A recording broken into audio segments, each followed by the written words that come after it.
Chapter 1. Princess Eloise of Theron continued to smile as she rode in the back seat of one of her father's favorite cars, a 1957 Chevy convertible. King Albert had started collecting cars before she was even born, and though she liked the looks of some of them, cars were just not her passion. Eloise raised her hand to wave yet again, wishing she could just read her book. Who could leave a book in the middle of chapter 16, and not finish it for hours? She could, whether she wanted to or not. Thankful she didn't have to worry about ruling her country, she spent all her available time with her nose stuck in books. Unfortunately, there were engagements most weekdays that she needed to attend, her small way of helping her father with his workload. When the car finally pulled up to the palace gate, she was happy she would be able to let her face relax. Smiling for long periods of time was tiring. And her pale blue silk dress would go back in her closet, to be replaced by leggings and a long t-shirt. In just minutes, she would be able to finish chapter 16. She spotted a car with the Allenia royal family's insignia. She had no idea who was visiting, but it was usually Prince Bernard who was sent to Theron. He was a kind enough man, a few years older than she was, but she didn't know if she could really trust anyone from Allenia. Knowing he was there, she decided to go straight to her suite so she could sit in her library and finish her book. There was no reason for her to have to continue acting like a princess and help entertain the man. No, her book was calling to her, and she'd fulfilled her duties for the day. Hurrying into her room, she quickly changed into her favorite pair of leggings and an oversized t-shirt. She couldn't think of any clothing she'd rather wear for reading. She picked up the phone and requested lunch be delivered to the library, which sounded so much better than going to the dining room to eat. There, she'd have to dress for the meal, and here, she could wear whatever she wanted. She'd had several public engagements that week, and she was certain she'd scream if she had to force her feet into dress shoes anytime soon. Well, anytime before Monday, which was in 2 days. Monday was the day she was going to an orphanage there in town, to talk to the children and teachers, and get a feel for what was needed. Moving into the library with her book clutched in her hand, she sank into her favorite chair, putting her feet up. In one motion, she hit the button for her feet to rise as she opened her book to the page where her bookmark waited. Now, to see how the heroine was going to escape from the man who was holding her hostage and planned to force her to marry him. Ah, this is the life. It was so much more fun to live in someone else's life for a few hours than live to take care of her own duties. As she turned another page, the characters leaped forth. Her laughter echoed through the hallowed space, a sound both light-hearted and laced with longing. This room was her realm, and within its borders, she reigned supreme. She was happy she didn't rule the whole kingdom. She was happy to leave that task to her brother, James. No, this is where she belonged. In her library with a book in her hand. Perhaps today, she mused with a playful twinkle in her eye, I shall discover a tale where the princess rescues the prince. Her own story was yet unwritten, but here Eloise felt the stirrings of her own happily ever after. With a contented sigh, she sank deeper into her chair, letting the world of her books swallow her whole. The library protected her from reality, allowing her heart to wander freely through her imagination. Eloise's red hair cascaded in waves. She tucked a rebellious curl behind her ear, her green eyes moving swiftly over the words in the book. With delicate precision, she turned another page. The crinkling sound sent a shiver of delight through her. There was just something about holding a book in her hands. It was so much better than reading an e-book. Not that she wouldn't read electronic books if she was desperate. Why, just last week she had been out without a book, and she'd taken to reading on her phone. It wasn't the same for her though. No, she wanted real paper in her hands. I wish my own life story could be read first, so I could avoid the rookie mistakes young women make as they learn to love, Eloise thought. For she knew her own life story would include a love that moved mountains. She was destined for it. Finally, the maid arrived with her lunch, a simple salad. Eloise preferred richer foods, but she only allowed herself to eat them at supper time. If she had to start exercising to keep her figure, it would cut into her reading time. She held her salad in her lap, taking a bite and reading as she chewed. There was no reason to put down the book unless she was being observed, and at the moment, no one was there to bother her. Eloise shifted in her seat, the leather creaking softly in assent, as she hugged the volume close to her chest.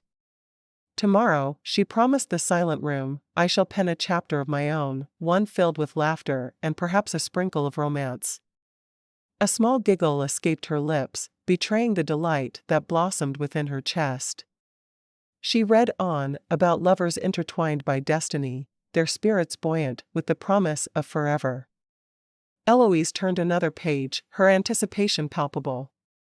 As the hero declared his undying love with a passion that set the heroine aglow, so too did Eloise feel an illuminating joy. A momentary sigh slipped from her lips, her heart beating faster. Perhaps one day, I shall find myself the protagonist rather than the audience, she pondered. And with that hopeful thought, she delved back into the world of courtly love and poetic vows, a contented smile gracing her lips as she surrendered once more to the beautiful words of her novel. True love is not a fable nor a mere whisper of fancy, she declared to the quiet listeners that lined her walls. It is the very essence that binds these tales together, the thread that weaves through the fabric of every great story. Her words were fervent, a testament to her unyielding optimism. As she read the last page, she hugged the book to her chest for a moment, knowing this book would cause a hangover that would last. Oh, the ending had been perfect, filled with vows of love and an epilogue complete with a baby. What more could she ask for? She rose and put the book back onto the shelf she'd found it on. She needed to clear her mind for a bit before she started another, so she pulled on her shoes and grabbed a coat. Walking in the garden seemed like the perfect thing to cleanse her palate between books. When she stepped into the garden, she sensed that she wasn't alone, and for a moment she thought about going back inside, not wanting to risk losing the feeling the book had left her with. It wasn't until she sat on the bench in the back of the garden, lost in her thoughts, that she spotted the intruder in her paradise. Prince Bernard. When he spotted her, he meandered in her direction, not waiting to be invited to sit beside her. Princess Eloise, Prince Bernard said in way of greeting. Prince Bernard, she said, nodding to acknowledge him. It didn't matter that she didn't want him there. It was a matter of manners. I was hoping I could find you alone before I spoke with your father. Is that so? Eloise asked. Prince Bernard's kingdom of Allenia had been the enemy of Theron for many generations. It is. There has been a significant amount of unrest between our nations to the point that trading between us has diminished significantly, hurting the economy of both nations. Eloise nodded regally, though when she looked down and noticed her leggings, a giggle threatened to escape. How could she possibly think she was regal in a pair of leggings? I spoke with my uncle, and we've come up with a plan, but you must agree to it before I go to your father with it. Eloise raised an eyebrow. She'd spent hours and hours practicing in front of mirrors until she had the gesture down pat. She liked to use it on annoying men, and at the moment, Prince Bernard was annoying her. And the plan is? I thought maybe a union of royal families. I would like to talk to King Albert about asking for your hand in marriage. Eloise sighed dramatically. You want me to offer myself as a sacrifice on the altar of marriage? She knew it had been common even 150 years before, but it had never felt like something she would need to do. Bernard nodded. I know some of our people were in cahoots with Christopher, and I'm sure you'd like to get to the bottom of that and smooth things over. Eloise bit her lip. She loved Theron almost as much as she abhorred Christopher, who had attempted to kill her oldest brother and both of her sisters-in-law. Why, he'd almost caused Amanda, her brother James's wife, to miscarry. I know there are problems between our countries, but I would want to find the person who was in charge of those working with Christopher. There is no reason. No one was hurt. My sister-in-law almost lost the baby she's expecting. People were most definitely hurt. That news didn't reach Allenia. I'm sorry for misspeaking. Bernard looked at his hands for a moment. If it would please you to look into who's behind it all, then I would help you. Eloise pursed her lips, thinking about it. Bernard wasn't the kind of man she had ever imagined herself with. He was soft-spoken and handsome. She'd always seen herself with a man who was a bit more boisterous. But his offer was still tempting as she thought about her family. I want the whole movement stopped, of course, but marrying for political gain? I always told myself I'd never do that. My uncle likes the idea, he said softly. As long as it's me and not one of his sons, of course. He shook his head. He said it would be the greatest sacrifice I could make for my kingdom. Sacrifice? You make me sound so appealing. He chuckled. My uncle called it a sacrifice. I had nothing to do with that. She leaned forward, looking down at her feet. I don't know. I barely know you. He sighed. If we do it, we need to each know we have to do it for the rest of our lives. There can be no divorce unless we want full-scale war between our nations. Eloise studied Bernard for a moment. I'm surprised you would even consider marrying a woman from Theron. My mother came from Theron. My father met her while he was out riding one afternoon, and the only reason he was allowed to marry her was because he was the second son and not the heir. And you believe you could actually agree to a marriage where you barely know the woman and don't love her at all? For my country, I could do anything. Bernard's face was stoic. She couldn't read him at all. I'll consider it. Eloise wasn't going to give in immediately. She'd rather talk to her brothers first. She knew her father would leave the final decision to her, no matter how much they needed the alliance. She had a great deal to consider. Perhaps we could meet on this bench an hour before the ball tomorrow? Ball? There went her entire day of reading. First a meeting with a prince who wanted to marry her, and then a ball? She wanted to protest, but she knew it was futile. He nodded. Perhaps you should talk to your father. But then meet me out here an hour prior to the ball. Eloise sighed. All right. I'll be here. Chapter 2. King Philip of Allenia was the epitome of diplomatic grace, his bearing both regal and composed as he stood by the grand window overlooking the verdant gardens that bordered the two realms. His eyes, reflecting the resolve of generations of peacemakers, surveyed the domain with an air of contemplative authority. Your Majesty, began Prince Bernard, reverent yet laced with an earnest plea, the time has come for old wounds to heal. The union of our houses could be the salve that mends. Indeed, Bernard, King Philip intoned, his voice a deep timbre that resonated within the high-ceilinged chamber. Harmony between Allenia and Theron is long overdue. Our people deserve the tranquility that can only come from amity, not enmity. A soft knock preceded the entrance of King Albert of Theron, his presence commanding and his gaze astute. The lines on his face spoke of many years weighing heavily upon decisions of state, yet his stride bore no burden. King Philip and Bernard were both aware of the health problems the King of Theron had undergone in recent months, and they could see he was doing much better. King Philip, I'm overjoyed you are here to stop the feuding once and for all, King Albert greeted with a respectful nod. Let us sit and speak of possibilities. As the three men settled into the ornate chairs, encircling a table laden with maps and missives, King Philip leaned forward, hands clasped, his demeanor serene but his intentions clear. Marriage, he declared, is more than a contract. I would like to entertain the possibility of Prince Bernard and Princess Eloise's union, which could weave together the fabric of our nations. Ah, marriage, King Albert chuckled, the sound echoing around the marbled walls. That sacred institution where one must negotiate more than just territories. But tell me, young Bernard, do you find this prospect agreeable? Bernard's cheeks betrayed the briefest hint of color beneath his otherwise stoic exterior. "It is my deepest conviction," he affirmed, "that through matrimony we might forge not merely an alliance, but also the foundation for enduring peace." "Peace," echoed King Philip. "Yes, a future where our children laugh together without fear, where commerce and culture flourish." "Yet," interjected King Albert, his eyes narrowing, "a marriage must be built on more than just political convenience. My daughter, she has a heart inclined toward the romantic, I'm afraid. The union must be one she enters willingly, joyfully even." "Of course," King Philip responded, his voice imbued with understanding. "Love is the cornerstone of any lasting bond.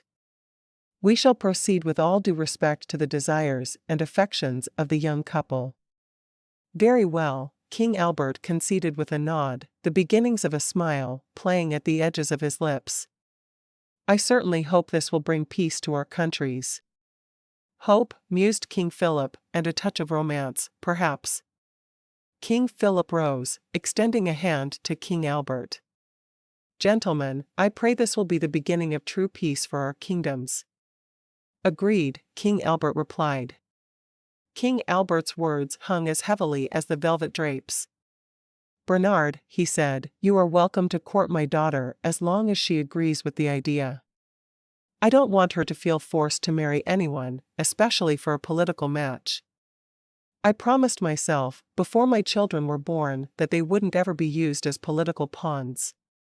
Prince Bernard bowed deeply before King Albert. "Your Majesty, I seek nothing less than her heart's genuine favor," he declared. "Then you shall have your chance," King Albert replied. "I understand she has agreed to meet with you before the ball?"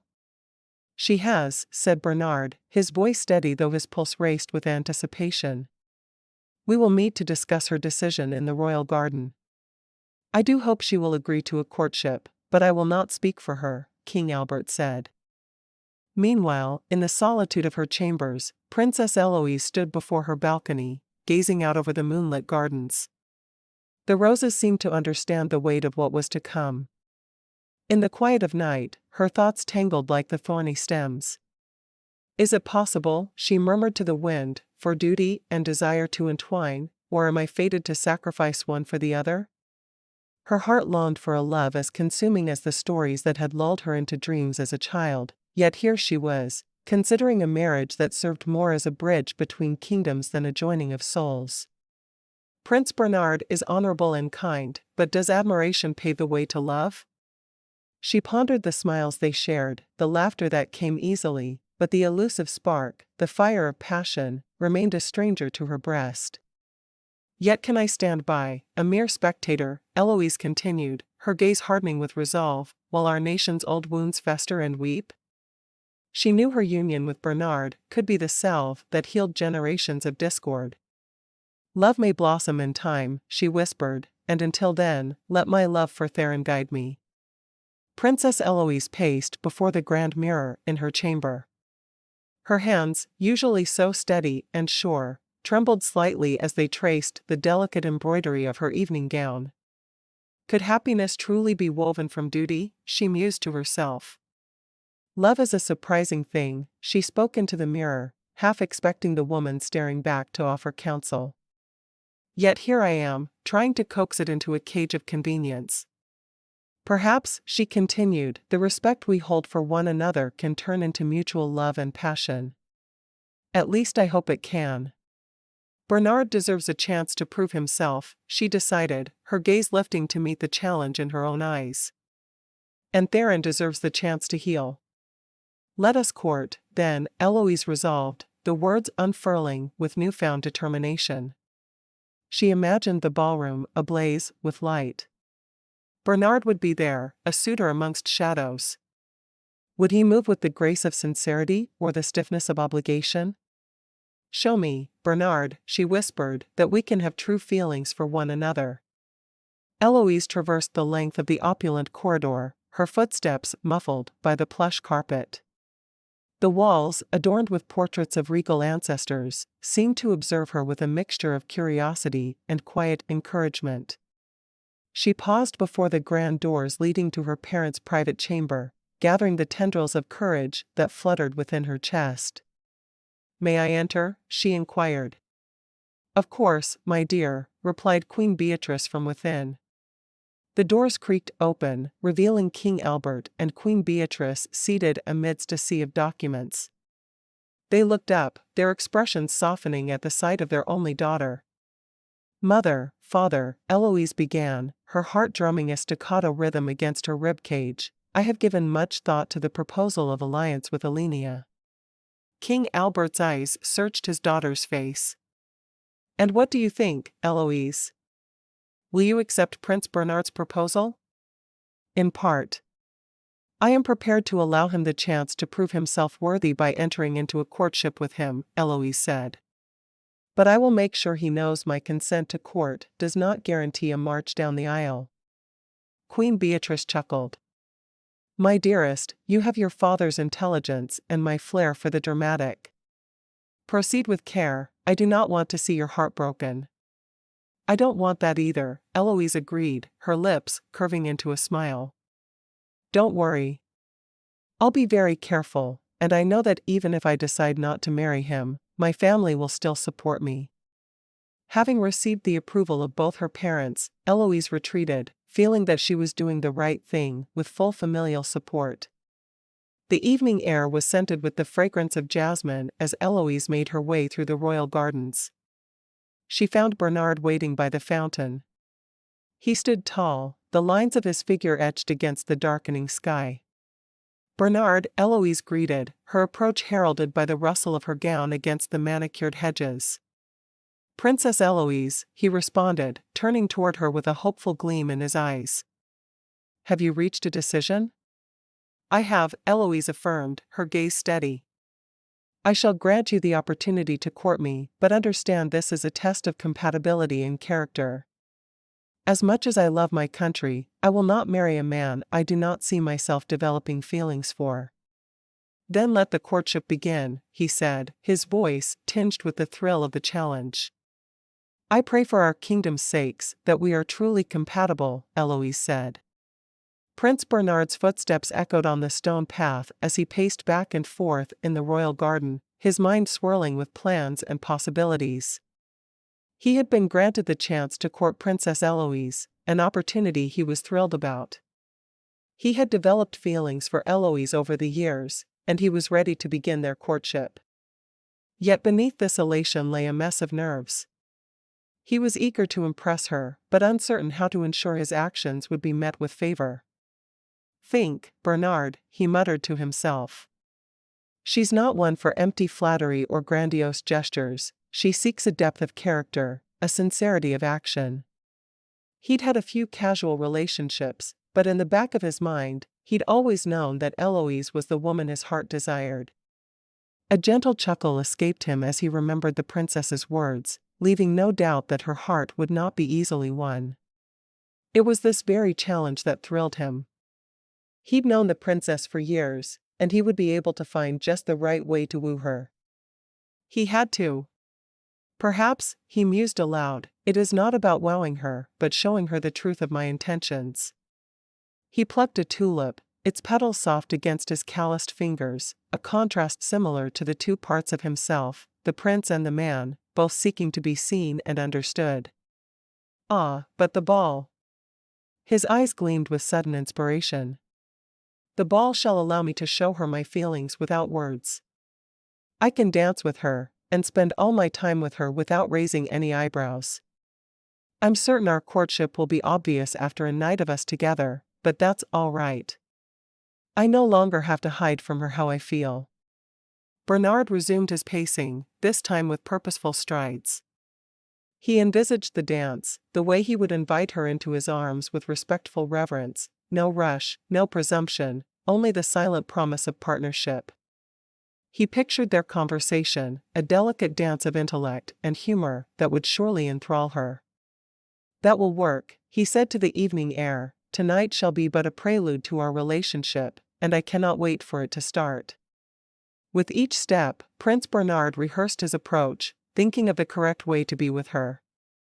As the first guests began to trickle into the palace grounds, their laughter and chatter drifting through the hedges, Bernard took a deep breath, steadying himself. With the grace of one who knows his role, he made his way toward the grand ballroom, ready to begin the courtship in earnest. Tonight, he would endeavor to be more than a prince, he would be a man worthy of a princess's love. And perhaps, he would find the key to unlock the heart of the romantic, resolute Eloise. Chapter 3. The grand ballroom of the palace glittered like a jewel under the soft glow of 100 crystal chandeliers. An orchestra played a waltz that seemed to weave through the throng of nobility. Eloise, her gown's deep emerald silk whispering against her skin, stood slightly apart from the swirl of splendor. She leaned against an ornate column, the cool marble a contrast to the warmth emanating from the mass of bodies twirling on the dance floor. Her mind wasn't on the dancers. Instead, she was thinking of the book she had yet to finish that she'd started the evening before. She knew she should be thinking seriously about Prince Bernard's idea of them marrying, but she just had to get away from reality, and for that, there was nothing better than reading. "Wouldn't you rather be out there?" teased a passing courtier. "Actually," Eloise replied, "I was just wishing I could lose myself in a good book." The courtier chuckled, tipping his head in polite acknowledgement before being swept away by the tide of guests. Her brothers, always so full of life, were each dancing attentively with their wives. James moved with particular care, his hands gently cradling Amanda, her curved belly telling everyone that the future of the monarchy was safe within her. The sight of his protective embrace brought an inadvertent sigh from Eloise's lips. The tenderness they shared was as palpable as the music filling the air. Beaming like a proud sister, "Are we?" another voice chimed in, this time belonging to one of her mother's ladies-in-waiting known for her sharp wit. "Is it that obvious?" Eloise replied, her eyes still fixed on James and Amanda. "Only to anyone with eyes," the lady quipped, before flitting away. As she watched her brothers and their brides, Eloise's thoughts turned to Prince Bernard. The pages of an unwritten future fluttered in her mind. Eloise's gaze lingered on her brothers and their wives, her heart aching with a bittersweet pang. Her flesh and blood, the princes of Theron, swirled in an elegant dance with their sweethearts. The golden glow from the grand chandeliers cast a radiant aura around them, as if they were characters lifted straight from the pages of a fairy tale, a tale she read but never lived. "Simply radiant tonight, aren't they?" murmured a dowager duchess. "Radiant," Eloise agreed, her voice soft. "Their happiness is the light of the kingdom." "Ah, but what of you, my dear?" prodded the dowager, her cane tapping rhythmically against the marble floor as if to punctuate her words. "Surely there's a spark awaiting kindling?" Eloise chuckled lightly at the rather pointed question, though her heart raced with uncertainty. "Perhaps," she said, her eyes flitting away to hide the flicker of jealousy that threatened to betray her composed exterior. Her thoughts, those treacherous whispers, strayed to Prince Bernard's offer, his proposal not of passion, but of political alliance. Could she stand beside him, cloaked in the regal trappings of duty, without the warm embrace of love? As she observed the dancers, her brothers, and their spouses locked in tender holds, she wrestled silently with the notion of sacrifice. "Your contemplation runs deep tonight, Lady Eloise," a familiar voice teased, breaking into her reverie. "Lord Jasper," she greeted the young nobleman, her smile genuine yet tinged with melancholy. "Do you ever wonder if we are mere pawns on a chessboard, moved at the whim of fate?" "Only when I find myself envious of the king's ability to leap over others," he jested, offering a playful wink. "But you, Lady Eloise, seem more the queen, graceful, powerful, and with a will of your own." "Flattery will earn you no favors," she quipped, although his words sparked a flame of hope within her. Yes, she desired to marry for love, as her brothers had, but maybe, just maybe, she could steer her own course within the confines of an arranged match. Flattery, or merely the truth spoken aloud? Lord Jasper countered, bowing slightly before excusing himself to join the fray of dancers. Left alone once again, Eloise's mind circled back to the promise of possibility, to the chance that perhaps, in accepting Bernard's suit, she might yet find a love that would rival the storybook romances of her siblings. It was a gamble of the heart, one she wasn't certain she dared to take, but the whisper of what if echoed louder than the strings of the violins. May fortune favor the bold, she whispered to herself, a silent prayer to guide her through the uncharted waters of her destiny. As she looked through the throng of people in the ballroom, she spotted Bernard walking toward her. There was a waltz playing, and the two of them had waltzed in the past, but she'd never really seen him dance any other dances. Prince Bernard was a vision of royal elegance, his broad shoulders accentuated by the cut of his dark sapphire coat, which bore the insignia of his lineage. His chestnut hair was immaculately styled. Never had she thought a handsome man would be able to make her heart flutter, but as he made his way toward her, she realized that the tingling in her body was definitely for Prince Bernard. Eloise's fingers brushed against the silk of her dress, a thoughtful frown creasing her brow. She watched as he approached her, a nervous smile on his face. "May I have this dance?" The prince's voice, deep and resonant, interrupted Eloise's reverie. She turned to find him standing before her, an arm extended in invitation, an affable smile touching his lips. "Of course, Your Highness," Eloise replied, her words measured as she placed her hand in his. As if on cue, the orchestra began a new melody, one that promised intimacy. They stepped onto the dance floor, and she felt the firm grip of his hands, one at her waist, the other holding hers aloft. With a confidence that belied the fluttering in her chest, she matched his movements, allowing herself to be led. "Are you enjoying the evening, Lady Eloise?" Prince Bernard inquired, his gaze meeting hers, searching. "I am," she responded, her voice betraying none of the turmoil that lay beneath. "I always enjoy dances like this." "Yet, I sense a reservation in your tone," he observed, a playful spark in his eye. "Perhaps I might endeavor to improve your night?" Eloise allowed a small, wry smile to grace her lips. "I fear the main thing that would improve my night would be escaping to my chambers to finish the book I started this morning." "Curiosity," he mused, spinning her gently, "is the kindling of possibility. And in pursuit of possibility, I find myself willing to be quite inventive. I'm certain I can make your night better by spending time with you, and not allowing you to return to your chambers to read." She could not help but let out a soft chuckle. Inventiveness, combined with curiosity, can lead to either brilliance or disaster. "But I will allow you to try to improve my evening." "Then let us hope for brilliance." His smile widened, and for a moment, Eloise found herself captivated by the sincerity she saw there.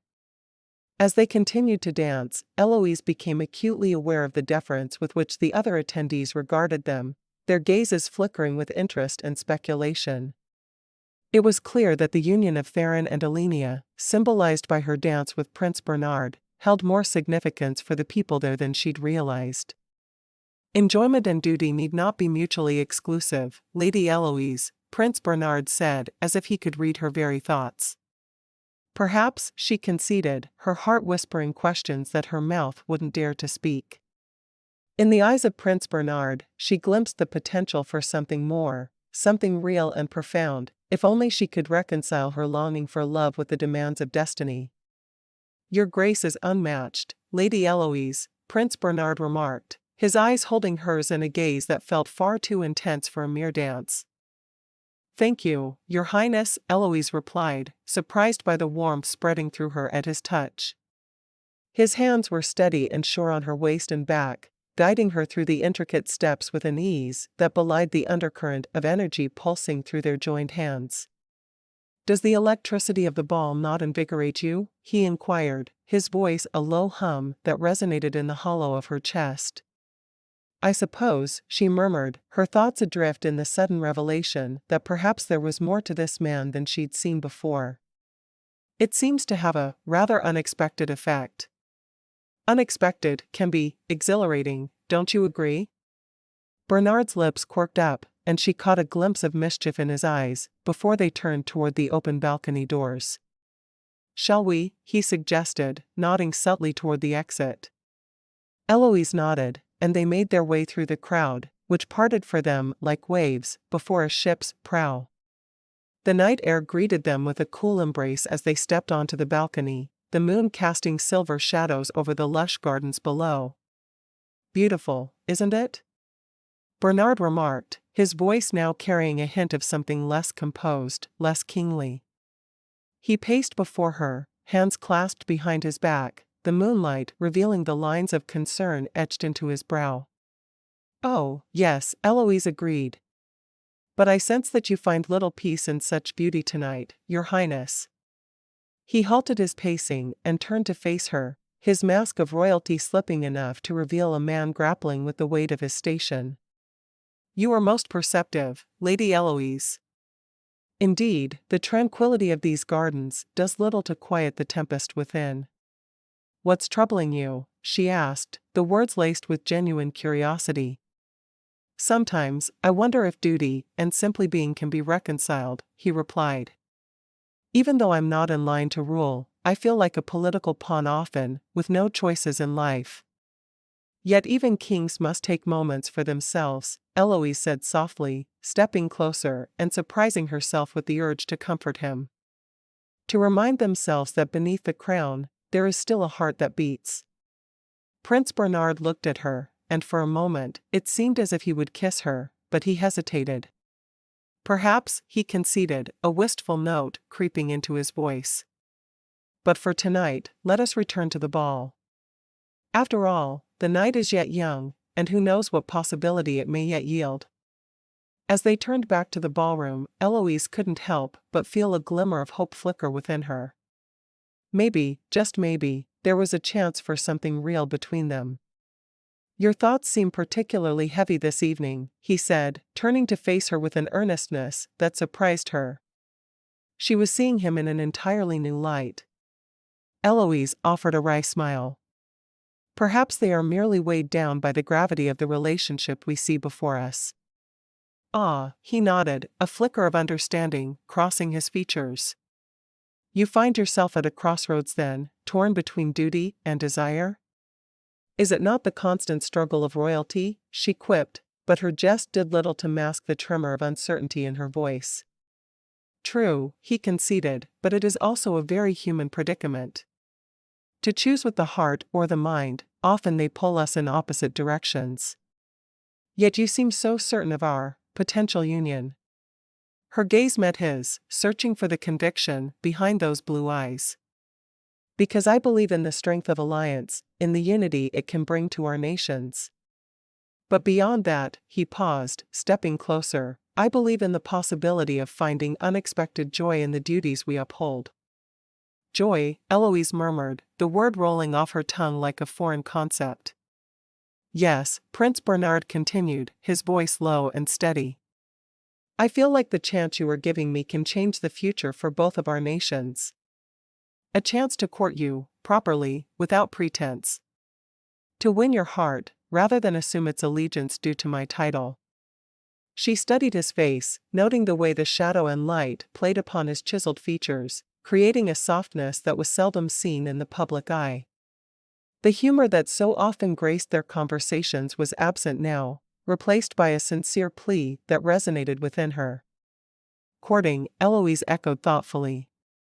"I see no other way that I can truly trust you to be a faithful husband." "Exactly," he affirmed, a hopeful gleam brightening his eyes. "I'll do all I can to prove to you that I am of pure intentions." He extended his hand, palm up, in a quiet invitation. She hesitated for only a heartbeat before placing her own atop his, feeling the warmth of his skin seep into hers. "Very well, Prince Bernard," she replied, the corners of her mouth lifting in a tentative smile.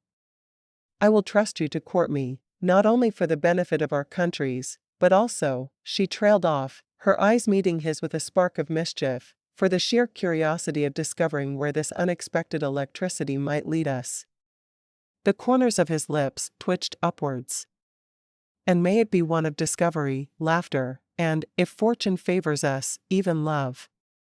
As they stepped back inside to rejoin the festivities, Eloise felt a peculiar lightness in her chest. Perhaps it was hope, or maybe it was simply the effect of Prince Bernard's unwavering gaze upon her. Whatever it was, for the first time in a long while, the prospect of tomorrow seemed undeniably romantic. Her ears picked up fragments of conversations that buzzed like a hive of bees, each one laced with the honeyed weight of courtly intrigue. "Theron's wheat surplus won't last the winter," an ambassador from Allenia murmured to his companion. "Prince Bernard's marriage could secure us new trade routes." "Indeed," the other replied with a conspiratorial arch of the brow, "and imagine if it were a love match, the alliance might be even stronger." A minister from Theron scoffed quietly nearby, swirling the deep red wine in his glass. "Love? In royal unions?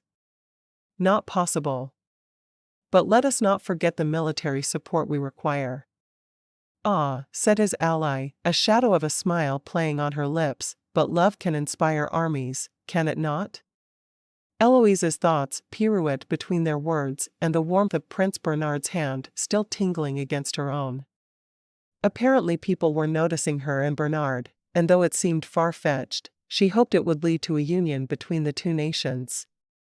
"Did you see the way Lady Eloise looked at him?" a cluster of young nobles whispered, not far off. "She's always been the dreamy sort, but with Prince Bernard, she might just become the storybook princess we've all been hoping for." "Shoo, they'll hear you," another chided, though her eyes sparkled with mischief. "But wouldn't it be something? The solemn prince and our bookish Eloise finding true love amidst all this political nonsense?" Prince Bernard offered her a reassuring nod, as if sensing the weight of the room's expectations upon her shoulders. He was ever the poised figure in public, a master at cloaking his nerves behind a veneer of composure. It left Eloise wondering, what did he truly feel beneath that princely facade? "Come," he said softly, guiding her with a gentle hand at the small of her back, "let us enjoy the evening." With every step and turn across the dance floor, a thread of anticipation wove itself into Eloise's heart. She found herself imagining the days ahead, filled not just with duty, but perhaps laughter, shared glances, and the quiet thrill of getting to know the man who might one day be her lifelong companion. As the final notes of the orchestra faded into applause, the couple paused, their hands lingering together. Around them, the chatter of potential treaties and whispered alliances continued, but for a moment, none of it seemed to reach them. "Until tomorrow then, Eloise," Prince Bernard said, bowing deeply before her. His voice held a promise, a hint of excitement for what lay ahead. "Until tomorrow, Bernard," she replied, her heart fluttering with both nerves and hope. She watched him walk away, a prince among men, yet suddenly so very human in her eyes. Eloise stood alone yet not lonely, her mind alight with possibilities. Could this courtship truly blossom into love? And would their union be strong enough to bridge the gap between two nations on the brink of discord? The questions hung in the air, mingling with the fading laughter and lingering sense of perfume and wax from extinguished candles. The night promised secrets, and the dawn, revelations. Chapter 4. Bernard sauntered into the sunlit atrium where Eloise was occupied with arranging a vase of freshly cut peonies. The light played off his well-tailored suit, casting an almost regal aura around him as he approached. "Good morning, Eloise," he said, the corners of his lips curving into a warm smile. "Bernard," she replied, her tone a careful blend of princess-like poise and the bubbling excitement that rose within her chest. "What brings you here at this hour?" "I was wondering," he started, pausing ever so slightly as if to pique her interest, "if you would honor me with your company for lunch in the city? Just the two of us, getting to know one another, beyond the palace walls. There's too much formality here. We need to be able to be real with one another." The words danced through the air, weaving a possibility Eloise had only dared to dream of until now. Her heart fluttered like the wings of the butterflies in the palace gardens, and she set down the peonies gently, worried her trembling hands would betray her feelings. Nothing would please me more, she answered, her eyes sparkling with anticipation. I'm rather curious to see which charming locale you have in mind. Excellent. Bernard's voice carried a note of happiness. Prepare yourself for an adventure, then. Your kingdom's capital hides many delightful surprises. As they strolled side by side toward the palace's main entrance, Eloise allowed herself to bask in the idea of an afternoon spent with Bernard. With each step, she felt more hopeful, both for herself and her country. She imagined laughter shared simple things, conversations that taught them about each other, and perhaps even the tender touch of hands reaching across the table. Shall we take a car or indulge in the novelty of public transport? Bernard inquired, a playful glint in his eye. Let's be adventurous, Eloise said, embracing the light-hearted spirit of the day. Public transport it is. It might afford us a semblance of anonymity. Of course, he chuckled. We shall be just like everyone else. Their laughter echoed through the marbled halls, setting a tone of easy camaraderie. Today feels like the first page of a new chapter, Eloise mused aloud.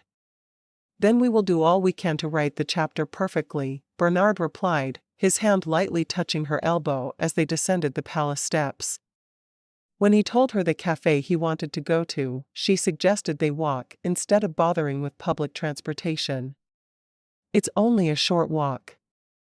You know your country better than I, he said, smiling at her. He loved the idea of walking through the city, two anonymous people who were hungry and looking for their lunch. The clink of porcelain and the murmur of voices enveloped Bernard and Eloise as they settled into a cozy corner of the city's quaintest cafe. The wafting aroma of freshly baked bread and rich, roasted coffee was an ode to the senses. Eloise perused the menu with an air of contemplation before selecting a soup and a salad. Is the soup to your liking? Bernard inquired, his eyes tracing the delicate curve of her smile. Delicious, she affirmed. And your sandwich? It looks quite formidable. Ah, yes, he chuckled, eyeing the towering layers of roast beef and goat cheese, ingredients that were a hallmark of their land's unique cuisine. It is a beast best tackled with strategy and finesse. And thus, he embarked on the humorous battle between man and meal, making Eloise laugh with his exaggerated expressions of determination. Their lunch was a symphony of shared glances and light-hearted banter, where each bite seemed to draw them closer. Once satiated, they found themselves amidst the verdant sprawl of the town's largest park. Children's delighted squeals punctuated the air, couples strolled hand in hand, and the world itself seemed to hum with the vigor of spring. Care for a game? Bernard suggested, producing a frisbee from behind a bench with a magician's flair. Only if you're prepared to meet your match, Eloise retorted, accepting the challenge with a spark in her eyes. They took positions, the frisbee sailing through the air with each throw, a pendulum marking the rhythm of their laughter. When the disc veered off course, landing among a patch of daffodils, Eloise pointed an accusing finger at him. Clearly, your royal training did not include the art of frisbee throwing. Ah, but your highness forgets, it is the fault of the wind, not the arm, Bernard jested, bowing dramatically before retrieving the errant frisbee. Back and forth they went, the afternoon sun casting long shadows that tangled with their feet. The game was less about keeping score and more about the sheer joy of playfulness that bubbled between them, a reminder that even royals could find freedom in the simplest of acts. Truce? Bernard finally proposed, panting slightly from exertion and mirth. Truce, Eloise agreed, her laughter still echoing as the frisbee came to rest at their feet. As they rested on the emerald expanse of the park, Eloise felt a curious sensation, like sunbeams being focused through a magnifying glass. She knew that sensation well, it was the weight of many eyes. She glanced up and caught the sidelong stares of passers-by who tried to disguise their curiosity.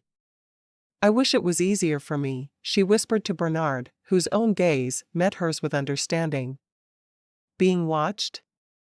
One day, it becomes part of the scenery, he replied with a wry smile. Before she could ponder his words further, a small figure in a pastel dress, crowned with plastic gems and wielding a toy wand, broke away from her parents' watchful eyes and approached them. Her tiny feet padded across the grass in determined steps until she stood before Eloise, eyes wide with a mixture of bravery and awe. "Princess Eloise, may I please have a picture with you?" the little girl asked, her voice tinged with the earnestness that only children possess. Of course, Eloise beamed, tucking a loose strand of hair behind her ear as she knelt to the child's level. Bernard took the smartphone the girl had brought, capturing the moment as the girl posed proudly next to Eloise, her smile radiant enough to rival the princess's own. "Thank you."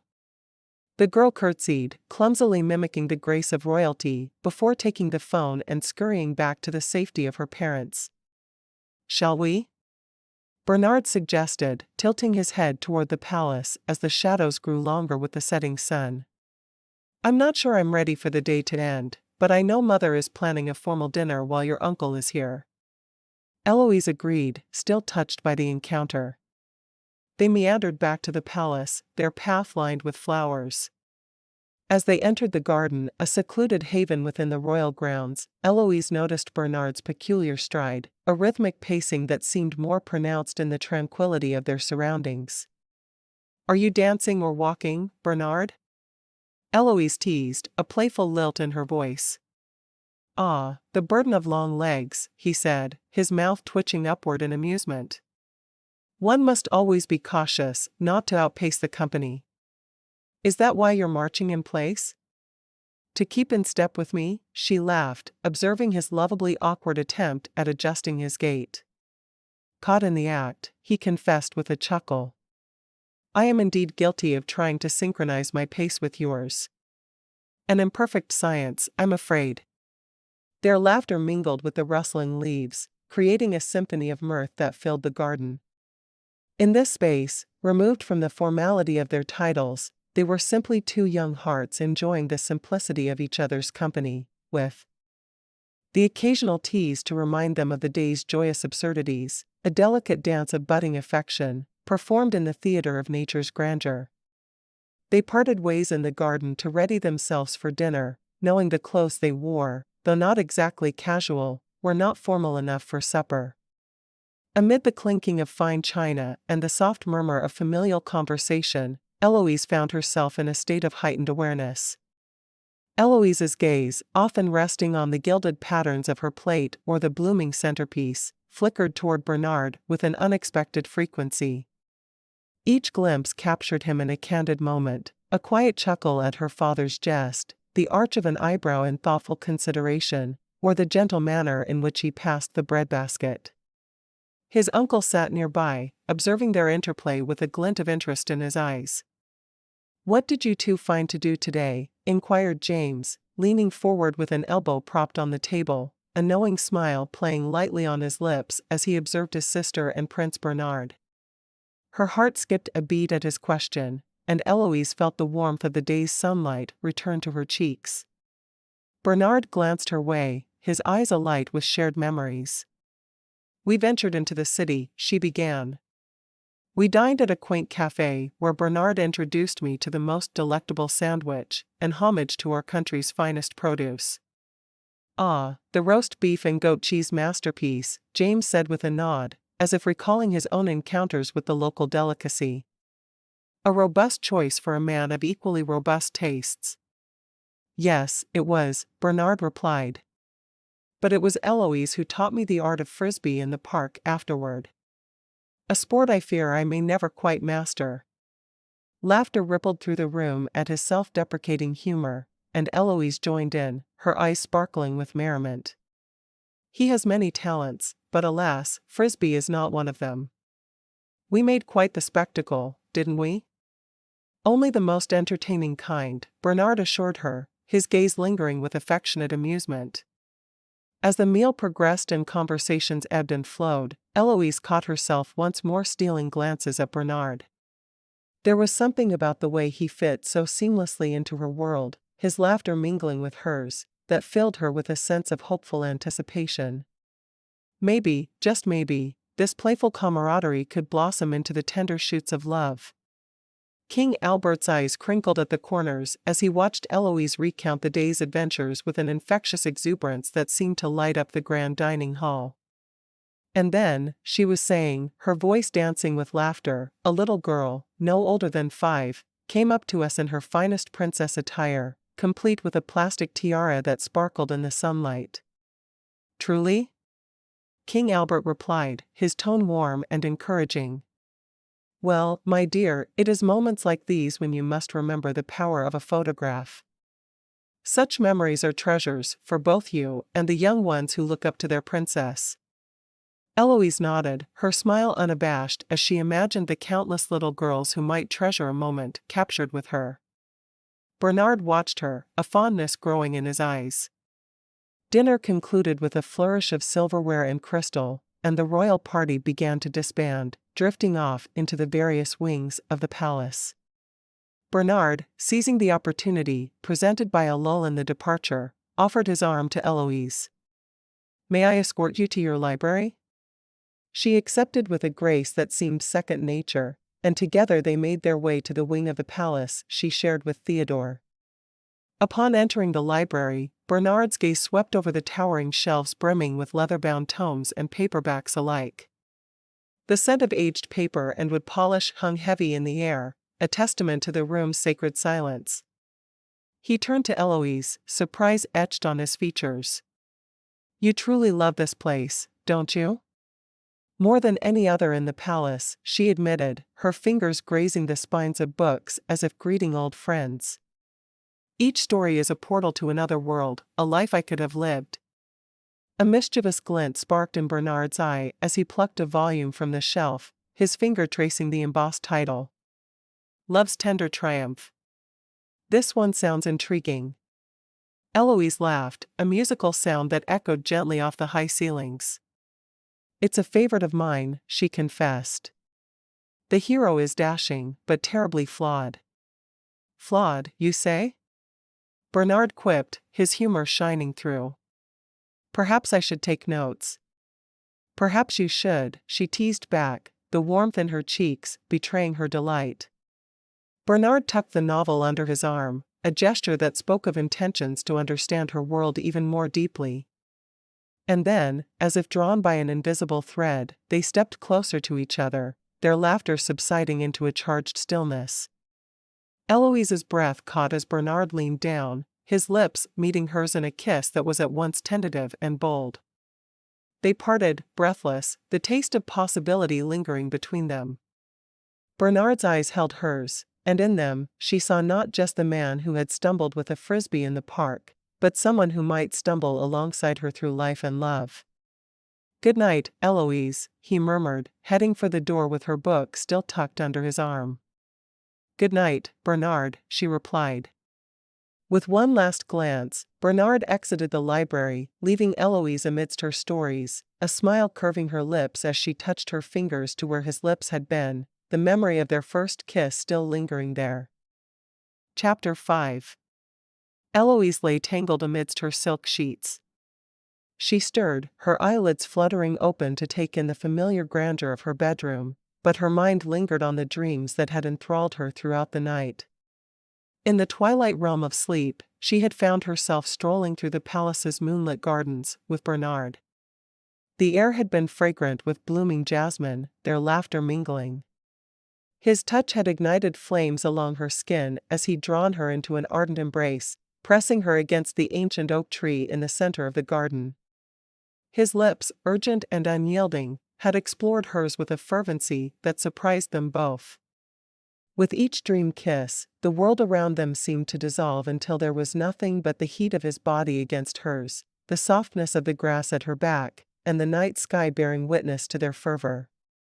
As the intensity of their union peaked, she'd awoken, breathless and ensnared by the lingering echoes of passion. Eloise shook off the remnants of the dream, a rosy blush creeping across her cheeks. She dressed with care, choosing an ensemble that hinted at her noble status while striving for an effortless grace. Her heart performed a nervous pirouette as she descended the grand staircase to join the morning's assembly for breakfast. The vast dining hall, usually abuzz with the chatter of her family, guests, and the clinking of fine china, was quiet. Bernard had already taken his place at the long table, his posture the epitome of regal poise. He glanced up as she entered, his eyes lighting up with a spark that she now knew could kindle a wildfire within her. "Good morning, Eloise," he greeted. There was a playful lilt that made his formal address feel intimate. "Morning, Bernard," she managed, her voice betraying a hint of shyness. The memory of their kiss, a moment stolen in the quiet of her library, wove itself around her senses. She took the seat opposite him, noting how the morning light caught the golden flecks in his eyes. There was an elephant in the room, or rather, a dreamy tryst under the oaks, and it danced between them, teasing and elusive. "Sleep well?" Bernard inquired, a mischievous smile tugging at the corner of his lips as if he possessed insight into her dreams. "Quite," Eloise replied, feigning nonchalance while her heart raced with the secrets of the night. She reached for the teapot, pouring the steaming liquid with a hand that trembled ever so slightly. They exchanged glances, humor flickering in his gaze, a silent acknowledgement of the delicate dance they had begun, each step drawing them closer in a waltz of whispers and yearning. As they embarked on the day's adventures, the promise of shared popcorn and cinematic escapades awaited, though it remained unspoken, suspended in the charged air like a pending verse in a love sonnet, eager to be penned. The clink of fine porcelain and the soft rustle of linen whispered through the air as Eloise delicately sliced into her grapefruit. Its citrus sent a refreshing balm to her senses.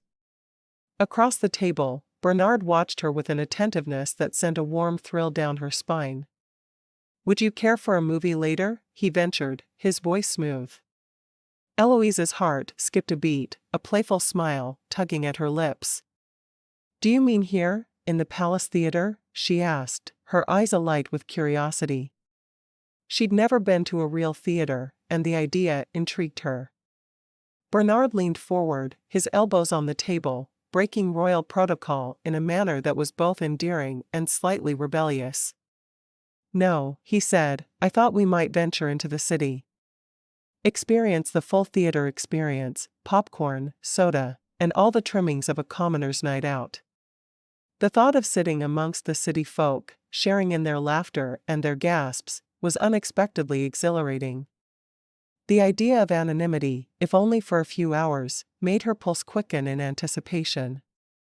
"Popcorn and soda," Eloise mused aloud, as if tasting the words.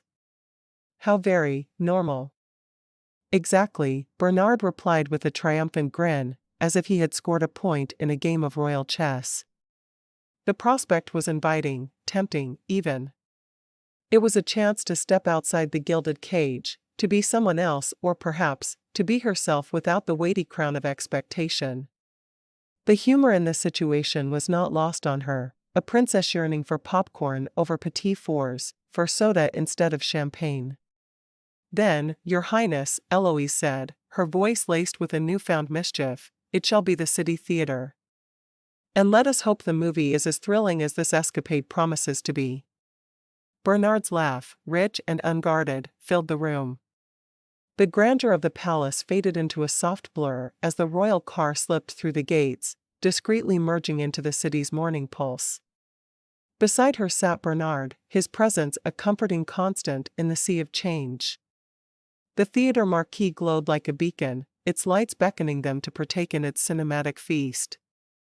They entered, not as prince and princess, but as two patrons eager for the escapade of film.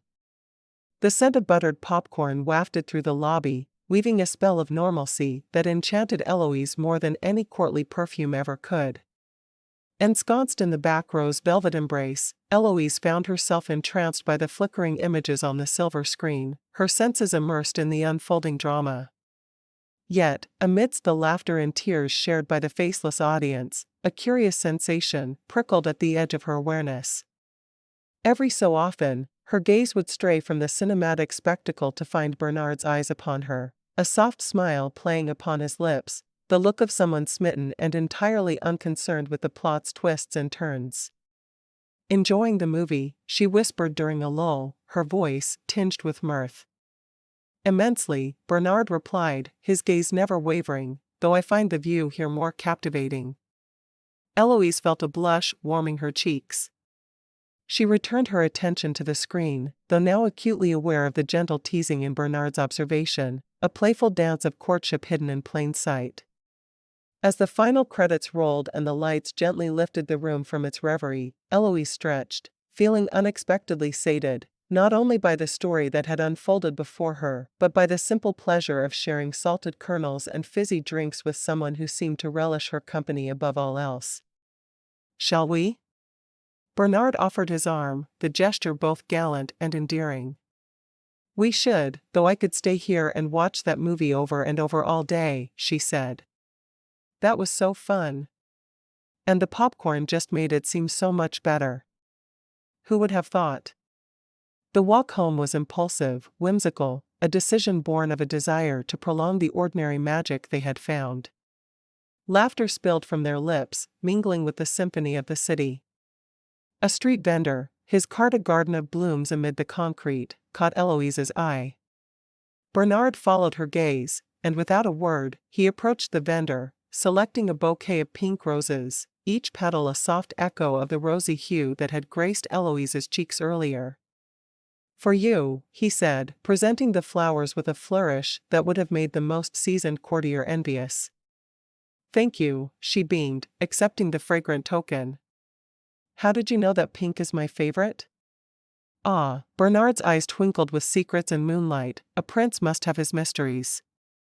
Their journey home became a promenade of shared smiles and stolen glances, a memory in the making, perfumed by the delicate scent of roses.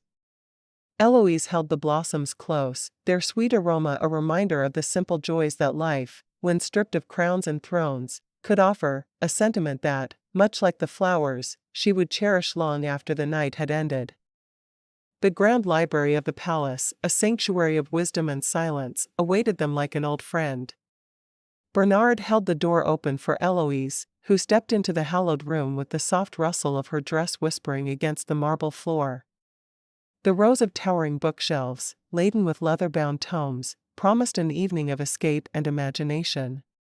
"Here," Eloise said, gesturing toward a cozy nook, "is where worlds unfold and time ceases its relentless march." She settled into an opulent armchair, the pink roses from earlier placed carefully on a nearby table, adding life to the stately solitude. Bernard watched her, a playful smile tugging at his lips. "And what world will your highness be visiting this evening?" "Ah," she replied, a finger tracing the spine of a novel, "I plan to lose myself in the adventures of Elizabeth Bennet and Mr. Darcy." "May I join you on this literary journey?" Bernard asked, genuine curiosity lighting his eyes. Of course, Eloise consented with a soft laugh, "but I must warn you, I take my reading very seriously." "Understood," he chuckled, selecting a volume at random. "I shall endeavor to be an exemplary reading companion." As the evening wore on, their meals, delicate fare fit for royalty yet infused with homely charm, were brought to them on silver platters. Eloise savored each bite, the flavors as rich and complex as the characters in her book. Bernard, however, found himself less captivated by the printed words before him and more by the expressions that danced across Eloise's face with every plot twist and turn of phrase. "Is the story not to your liking?" she inquired during one of their shared silences, catching him mid-gaze. "On the contrary," Bernard confessed, "I find the story before me far more enthralling." He motioned subtly toward her, a silent testament to her being his focus. "Flatterer," she chided playfully, though the warmth in her cheeks betrayed her pleasure at his attention. "Simply a man enthralled by the passion for literature, and its reader," he quipped, earning an affectionate roll of her eyes. The hours slipped away unnoticed, the only evidence of their passage being the turning of pages and the occasional exchange of smiles and whispered insights. As they both reached the final chapters of their respective books, the connection between them had woven a new narrative, one of silent understanding and shared solitude that was anything but lonely. "Thank you," Eloise spoke softly as they prepared to part ways for the night, "for joining me in this retreat." "Thank you," Bernard echoed, his gaze lingering on hers with unspoken promise, "for allowing me the honor." The echo of their footsteps faded as they exited the library, the weight of the stories they read, and the unwritten ones they had begun to create together, lingering in the air like the subtle scent of roses still permeating the space they had vacated. Stepping out of the library, Eloise felt the brush of Bernard's hand against hers, a delicate touch that signaled an end to their literary escape. She turned to face him, her heart conducting a symphony of beats that quickened with his every step closer. "Good night, Bernard," she whispered, her voice a tender melody dancing in the grandeur of the silent corridor. "Good night, my dear Eloise," he replied, his voice low and resonant. The space between them dwindled to nothing as he leaned in, his lips meeting hers in a kiss that crackled with the electricity of newfound passion. It was a fervent departure from the gentle peck of the previous evening. This was a kiss etched with desire, one that spoke volumes beyond words and lingered like the afterglow of a setting sun. As they finally, reluctantly parted, Eloise's breath came in soft gasps, her eyes alight with the fire kindled by their embrace. "Tomorrow," she began, steadying herself with thoughts of duty, "I must give a speech at the local orphanage. It's about the value of children for volunteers, how they contribute to our future." Bernard's eyes shone with admiration, reflecting the depth of his respect for her commitment. "That's a noble cause," he said, his gaze never leaving hers. Might I accompany you? Our people should see us united in such worthy endeavors, and truth be told, I want more time in your presence." Eloise's cheeks bloomed with a rosy hue, her smile betraying her delight. "I would be honored," she replied, her formality tinged with the warmth of shared laughter and intimate moments from the day. "Then it's settled," Bernard declared, the corners of his mouth curving into a grin that promised camaraderie and support. "We'll stand together, for the children and for the future."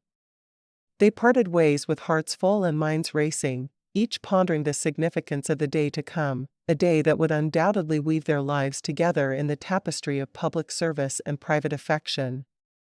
A short while later, Eloise collapsed onto the expanse of her silk sheets, the opulence of her royal bedchamber a stark contrast to the whirlwind of emotions tumbling through her heart.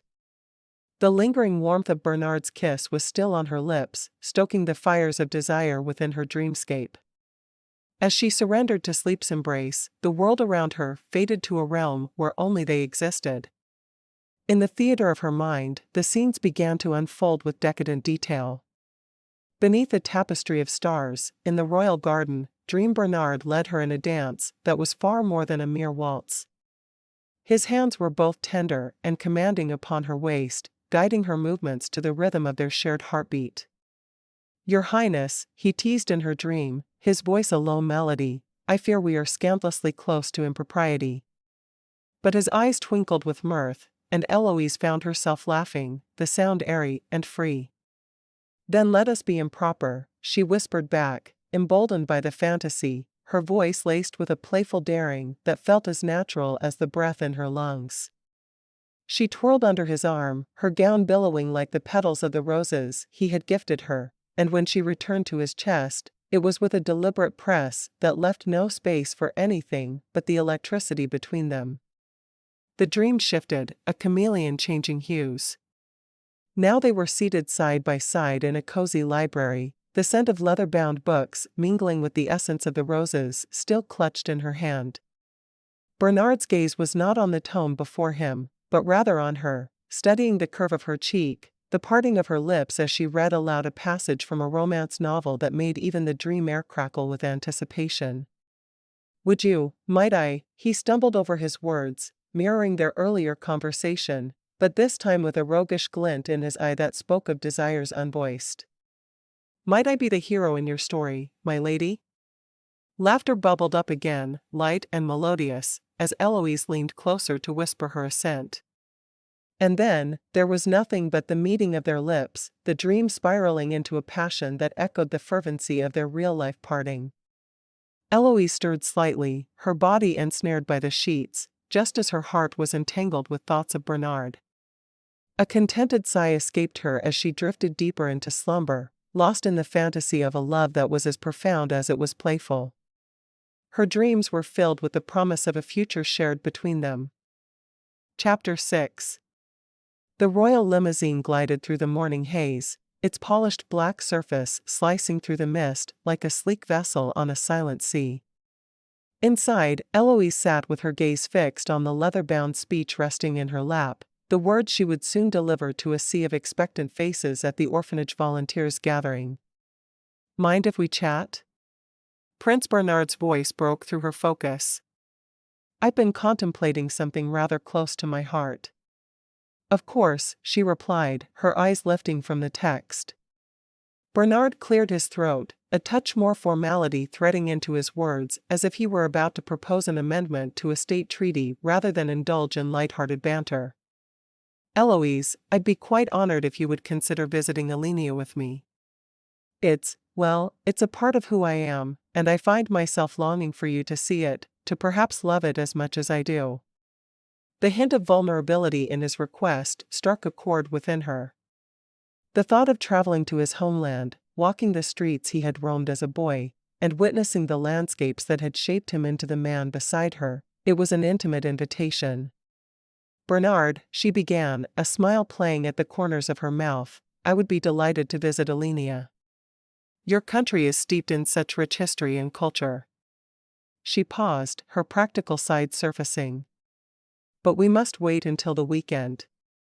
My schedule is a tyrant, and it demands my full attention during the week." "Ah, the weekend," he mused. "A splendid time for a getaway. I shall count the days, and perhaps plan a few surprises to ensure the visit is unforgettable." "Surprises?" Eloise echoed, a laugh escaping her. "Your penchant for the unexpected is both thrilling and mildly terrifying, Bernard." He grinned, the warmth of his joy infectious. "Then my work here is done," he declared, settling back against the plush seat with a satisfied air. Eloise turned her attention back to her speech, but found her thoughts adrift, sailing toward the promise of a weekend in Allenia, beside a prince who could coax laughter from her with effortless ease. The royal motorcade glided through the city streets, a whisper of tires against cobblestone that bespoke of centuries-old traditions and ceremonies. Eloise watched as Bernard's gaze wandered beyond the window. She reached for his hand, her touch an anchor to the present. "Tell me about your family, Bernard," she encouraged gently, eager to delve deeper into the heart of the man whose laughter was as much a balm to her spirit as any fairy-tale prince's kiss. He turned to her, the light in his dark eyes like the first glimpse of dawn over the peaks of Allenia. "My Uncle Philip and Aunt Rachel," he began, his voice carrying the weight of memory, "they took me in after my parents were taken from us too soon." A brief shadow crossed his features, the sorrow of his loss never far from his thoughts. "They raised me alongside their own 4 children in the old castle that overlooks the valley of Thessalon." Eloise's fingers tightened around his, her heart swelling with empathy for the boy who grew up surrounded by the echoes of ancient halls. "What are they like?" she prodded softly, leaning closer to listen to every word. "Philip is stern but fair, a true leader," Bernard mused, a fond smile curling his lips. "And Rachel, she is kindness itself. Never have I seen a heart so full of love and compassion. Their children, my cousins, they're a wild bunch, always up to some mischief or another." His chuckle resonated in the comfortable space between them, a testament to the joyous chaos of a family knit together by bonds stronger than blood.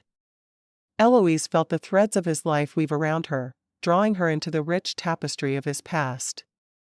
It was as if each word he spoke painted a vivid picture, inviting her to step inside and share in the warmth of those familial bonds.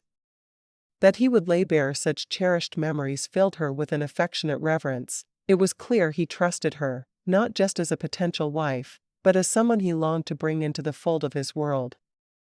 "Your happiness is obvious when you speak of them," she observed. "It must be a place of great love, this home of yours." "It is," he confirmed, the pride unmistakable. "And I want nothing more than to share it all with you, Eloise, to have you witness the beauty of Allenia through my eyes, and perhaps," he added with a hopeful tilt of his head, "to see it reflected in yours." their laughter mingled. With each passing moment, Eloise found herself more enchanted by the prince who held her hand, and by the promise of a love that burgeoned with every shared secret and dream. Eloise stepped up to the podium with an air of grace that belied her racing heart. As she surveyed the sea of expectant faces, a surge of resolve steadied her nerves. She began her speech with a resonant clarity, each word imbued with passion for the cause. The volunteers at the orphanage were the epitome of kindness, and she praised them with every word. As her final words hung in the air, a rush of applause cascaded through the room. Eloise offered a modest nod, her cheeks warmed by a soft blush. The volunteers surged forward. "Your speech was truly inspiring, Princess Eloise," one woman gushed, her hands clasped together in evident delight. "Thank you," Eloise replied, the formal vocabulary flowing effortlessly. "Your commitment to these children is what truly inspires." Their praise was punctuated by eager glances toward Prince Bernard. One particularly bold volunteer ventured the question that seemed to hover on everyone's lips. "Would His Highness honor us with an introduction?" she asked, her eyes darting between Eloise and Bernard with unmasked intrigue. "Of course," Eloise said, beckoning Bernard over with a smile. "Prince Bernard, may I present?" Introductions ensued, and amidst the pleasantries, the pointed questions about their relationship inevitably arose. Eloise navigated the inquiries with a practiced ease, her responses tinged with humor that elicited chuckles and knowing smiles from her audience. "Ah, our relationship," she quipped, her gaze catching Bernard's in silent conspiracy. "It's a tale of royal intrigue, complete with secret handshakes and clandestine meetings in the palace library." Laughter rippled through the group, their appetite for gossip sated by her playful deflection. Bernard joined in the mirth, his eyes twinkling with amusement as he played along with her comedic charade. Eventually, they made their leave, the weight of public scrutiny lifting as they settled into the royal limousine. Eloise leaned back against the plush seat, her vitality seemingly drained by the torrent of social interaction. Her head rested gently against the cool leather, her eyelids fluttering closed as she sought refuge in the quietude of the moment. Bernard watched her from across the seat, noting the subtle shift in her demeanor. In the sanctuary of the carriage, away from watchful eyes and prying questions, Eloise's usual vivacity dimmed to a soft glow, revealing a rare vulnerability. He understood the toll these appearances took on her, even as she handled them with unwavering poise. "Quite the day," he murmured, his voice a soothing balm in the silence. She hummed in agreement, her response barely above a whisper. The corners of her lips quirked upward in a faint, weary smile. Bernard broke the silence that had settled between them, his concern lacing through each word. "Are you all right, Eloise? You've been quieter than usual since we left the orphanage." Eloise stirred from her reprieve, turning to meet his gaze with a softness in her eyes. "It's just that these events, as much as I love contributing, they siphon my energy in a way I can't quite articulate. The smiles, the handshakes, the eyes always watching, it's all-consuming. Afterward, I need to be alone with my books, ensconced in their quiet stories to recharge." His brow furrowed, not at her words, but the distance they implied. Bernard felt the sting of rejection, and in a moment of piqued pride declared, "Then I shall leave you to your solitude this evening. I wouldn't want to impose upon your necessary respite." "Bernard," she chided gently, "you misunderstand me. It's the world that overwhelms, not you. Your presence is akin to the calm after a storm, not the storm itself. When I retreat to the library, it isn't to escape from you. In fact, I would welcome your company amidst the books." A smile tugged at the corners of Bernard's mouth, the tension in his shoulders easing. He allowed a chuckle to escape, shaking his head at the folly of his assumption. "Eloise, you possess an uncanny ability to turn even the gravest misgivings into mere shadows." "Very well, I accept your invitation. Perhaps I'll find solace in the written word as well." Then it's settled, Eloise affirmed, her weariness giving way to a warmth that only his understanding could bring. We'll spend the evening with books for companions, side by side. And should our fingers stray to intertwine between the lines of text, then so be it. Her eyes danced with mirth, and in that moment, the weight of duty lifted. The long shadows of the palace corridors seemed to whisper of bygone eras as Eloise and Bernard strolled side by side, her hand still nestled in his. The hushed murmur of their footsteps on the plush carpet was a comforting cadence after her speech. Eloise glanced at their interlocked hands, a small smile gracing her lips when, unexpectedly, Bernard brought her hand to his mouth. His lips brushed against her knuckles, with the reverent softness of a petal falling upon calm waters. The gesture was simple, yet it held the weight of 1,000 unspoken promises. "Your strength is admirable," he murmured, his breath warm against her skin. "Navigating the tides of public scrutiny with such grace." "Strength?" Eloise echoed, her laughter light and airy. "No, I'm merely a vessel occasionally caught in the storm, seeking safe harbor." "Then let us find tranquility on distant shores," Bernard suggested, the gleam in his eyes igniting a spark of adventure within her. "Allenia," she ventured, her heart skipping a beat at the thought. "Indeed," he confirmed with a nod. "Where the only storms are those painted across the evening sky, free for us to watch from castle ramparts." "An enticing prospect," she agreed, a playful lilt to her voice. As they reached the ornate doors leading to the king's private study, Bernard released her hand, though the warmth of his touch lingered. Eloise smoothed the fabric of her dress, preparing herself for the formality of soliciting her father's permission. "Remember," Bernard whispered conspiratorially as he knocked on the door, "we're simply two souls yearning for a weekend of serenity." "Simply," she repeated, the corners of her mouth twitching upwards. "Come in," called the deep, resonant voice of the king. The pair entered the study, a sanctum of mahogany and gold leaf, where the king sat behind a grand desk, papers strewn before him like fallen soldiers. He looked up, his gaze shifting between his daughter and the prince, a knowing twinkle in his eye. "Father," Eloise began, adopting a tone of formal cordiality, despite the fluttering in her chest. "Prince Bernard has graciously extended an invitation to visit Allenia this weekend. With your blessing, I would be honored to accept." The king leaned back in his chair, steepling his fingers as if weighing the fate of nations rather than a weekend excursion. "Ah, to breathe the air of Allenia," he mused. "I trust, Prince Bernard, you will ensure my daughter is accorded every courtesy?" "Of course, Your Majesty," Bernard replied with a respectful bow. "I assure you, her well-being is my utmost concern."